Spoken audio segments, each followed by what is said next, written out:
দাগি সিনেমার ওই ডায়লগটা মনে আছে? আমাকে আমার মতো করে ভালোবাসলে না কেন? আমাকে ধরে রাখলে না কেন নিশান? তুমি আসলে জানোই না কিভাবে ভালোবাসতে হয়। ভালোবাসা তুমি কি বোঝো না নিশান? এক একজন এক এক রকম করে শেষ হয়ে যাচ্ছে দিনের পর দিন। নির্ঘুম রাতগুলো ছারখার করে দিচ্ছে মানুষগুলোর আবেগ, অনুভূতি।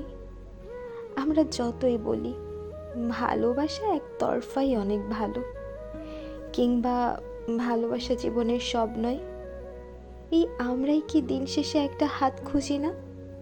আমাদেরকে আমাদের মতো করে ভালোবাসার একটা মানুষ কি চাই না?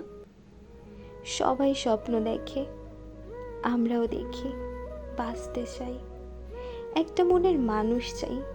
একটা বিচ্ছেদের দৃশ্য আমাদের বুকের ভেতরে মোচড় দিয়ে ওঠে, কারণ আমাদেরও একটা হারানোর গল্প আছে, কিংবা না থাকলেও হারানোর ভয় আছে। জীবন, আশা, স্বপ্ন আর একটা তীব্র ভাঙচুর নিয়েই এগিয়ে যাচ্ছে। ওই যে গৃহপ্রবেশের শুভশ্রীর ওই কথাগুলো, আমার জীবনের প্যাটার্নটাই বোধহয় এটা, জানিস। আমি মানুষের জন্য অপেক্ষা করে থাকি, আর মানুষটা ভ্যানিশ হয়ে যায়। এই ভাঙচুর, আর আবার উঠে দাঁড়াতে দাঁড়াতে আমরাও একদিন হঠাৎ অদৃশ্য হব। একদিন কারো জীবন থেকে, কিংবা কিংবা জানি না।